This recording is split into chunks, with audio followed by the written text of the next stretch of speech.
Well, hello, my kindred spirits. Welcome back to our cozy little corner of YouTube. Now, today I have a special story for you.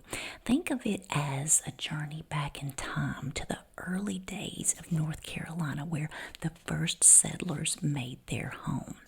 Now, I want y'all to just settle in, get comfortable, maybe grab a cup of tea, or if you're going to sleep, cover up and close your pretty eyes and let your mind wander back to the late 16th century when brave folks across the ocean sought new beginnings in a strange and wild land.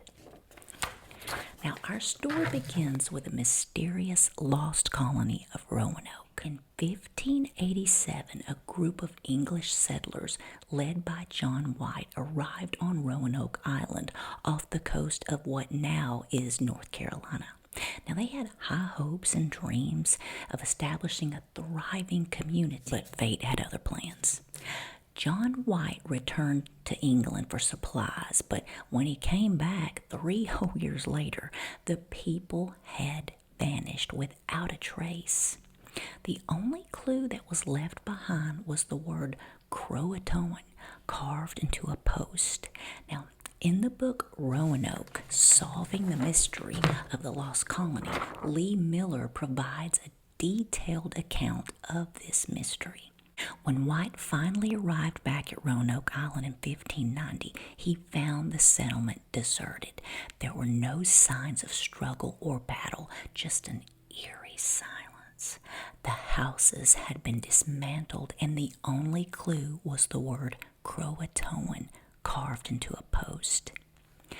Now, this was the name of a nearby island and a friendly Native American tribe. What had happened to the settlers? Had they moved willingly, or were they forced to leave? The answers remain elusive, shrouded in the mists of time. What happened to these settlers remains one of history's greatest mysteries, and some say they integrated with local Native American tribes, while others believe that they fell victim to disease or conflict. Now, as we move forward in time, we find ourselves in the early 1700s. This was a period of growth and expansion in the Carolinas, but it wasn't without its own strange and intriguing tales. One such story is that of Blackbeard the pirate who terrorized the coastal waters. Now, Blackbeard, whose real name was Edward Teach, made a notorious name for himself, capturing ships and amassing great treasure. In the book Blackbeard, America's Most Notorious Pirate, Angus Constam paints a vivid picture of Blackbeard's life. He writes, Edward Teach, better known as Blackbeard, was a towering figure with a long black beard that was often tied with braids and lit with slow-burning fuses during battles to create a fearsome appearance. Can you imagine that? He commanded a fleet of ships, striking fear into the hearts of sailors along the Atlantic coast. His reign of terror ended in a fierce battle near Ocracoke Island in 1718, where he was killed by British naval forces.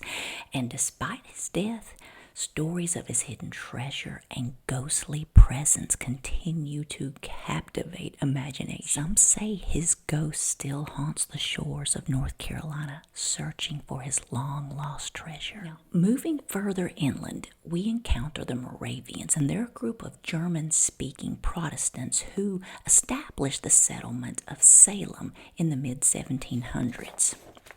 Now, they were known for their communal living and their craftsmanship and deep spirituality. The town of Salem, now part of Winston-Salem, preserves much of their rich history, and you should go see it sometime if you live nearby. It is a great day trip. The early settlers of North Carolina faced numerous challenges, harsh weather, difficult terrain, and conflicts, yet they persevered, driven by hope and determination.